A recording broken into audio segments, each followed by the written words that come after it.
রংপুর মহানগরী জাহাজ কোম্পানি মোড়ে অবৈধ ব্যানার ফেস্টুন উচ্ছেদ করতে গিয়ে ব্যবসায়ীর বাধার মুখে পড়ে সিটি কর্পোরেশন ও জেলা প্রশাসনের নির্বাহী ম্যাজিস্ট্রেট সহ অভিযান পরিচালনাকারী দল। আজ বেলা 3:30টার দিকে নগরীর জাহাজ কোম্পানি মোড়ে এই বাধার মুখে পড়েন অভিযান পরিচালনাকারী দলটি।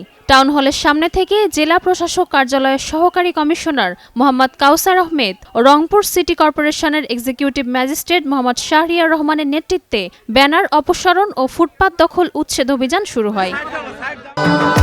ভবিষ্যৎ হোক নিরাপদ, বিনিয়োগ হোক বিশ্বস্ত, আর আমার পছন্দ সল্ট বে। এ সময় মহানগর পুলিশ তাদের সাথে ছিলেন। উচ্ছেদের এক পর্যায়ে জাহাজ কোম্পানি মোড়ের একটি দোকানের উপর স্থাপিত বিলবোর্ড খুলে ফেললে দোকানের মালিক সহ পার্শ্ববর্তী দোকানদাররা বাধা দেন। এরা যে সাইনবোর্ডটা এখানে লাগাইছে, এরা কি সিটি কর্পোরেশনকে দেয় না, ট্যাক্স দেয় না? এরা তো ট্রেড লাইসেন্স করছে, তাই না?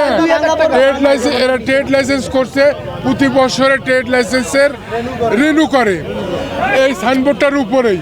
ওরা দোকানটার উপরে না, কিন্তু সাইনবোর্ডটার উপরে। এখন এই সাইনবোর্ডটা নোটিশ ছাড়া ভাঙলো।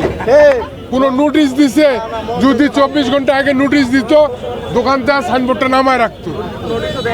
এখন হুট করে এসে সাইনবোর্ডটা ভাঙলো। এই সাইনবোর্ডটা উনি ঠিক করবে, উনি ঠিক করিয়ে সাইনবোর্ডটা লাগাই দিবে, লাগাই দিয়ে তারপরে উনি এখান থেকে যাবে, এর আগে যাইতে পারবে না তো উনি। এ সময় নির্বাহী ম্যাজিস্ট্রেটের সাথে তাদের তীব্র বাকবিতণ্ডা হয়। পুলিশের সাথেও তর্কে জড়ান ব্যবসায়ীরা। পরে পুলিশ পরিস্থিতি নিয়ন্ত্রণে আনে। এ সময় নির্বাহী ম্যাজিস্ট্রেট বলেন, অবৈধ বিলবোর্ড ও ফেস্টুন অপসারণে কার্যক্রম চলমান থাকবে।